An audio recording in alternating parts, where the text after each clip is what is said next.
সুন্দর একটি রাত, বরফের মধ্যে দিয়ে হেঁটে চলেছে রিও। সে খুব উপভোগ করছে এত সুন্দর আবহাওয়া। সে মনে মনে ভাবছে এত সুন্দর রাতে তার বন্ধুদের সাথে আড্ডা দেওয়ার কথা। ম্যাক্স হয়তো তার জন্য অপেক্ষা করছে। নীরব পরিবেশের নির্জনতার মাঝে শুধু ম্যাক্সের বাড়িটা। সে খুব শখ করে এই বাড়িটা বানিয়েছে। সে চলেছে রিও এর কাছে।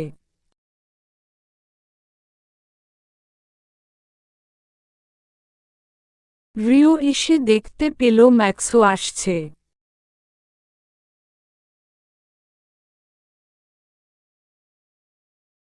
তারা কথা বলতে লাগল। একসময় তারা তাদের আড্ডা দেওয়ার জন্য জায়গা নির্ধারণ করল।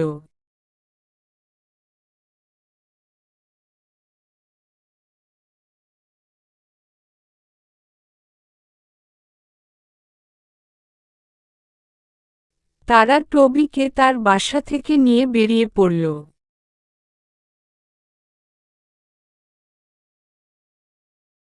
তারা এসে পৌঁছালো সেই নির্জন জায়গায় যেখানে শুধু একটি বাড়ি আছে, তাও কার তারা তা জানে না। যাই হোক, তারা আড্ডা দিতে লাগল। টবি বলে উঠল সে নাকি বইয়ে পড়েছে এইরকম জায়গায় বরফের দৈত্য থাকে। কিন্তু তারা বিশ্বাস করল না।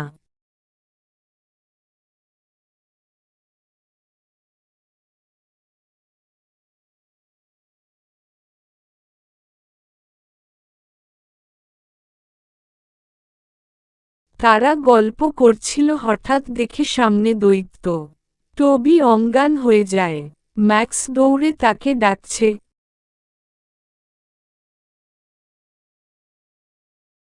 টবির জ্ঞান ফিরে।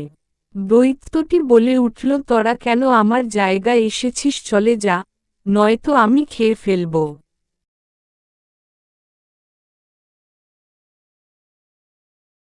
তারা প্রাণপণে দৌড়াতে থাকে।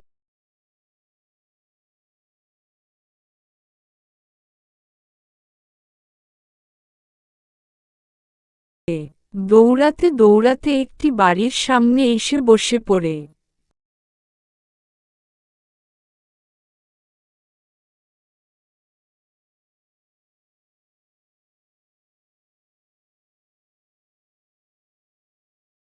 এই চ্যানেলটাকে সাবস্ক্রাইব করুন।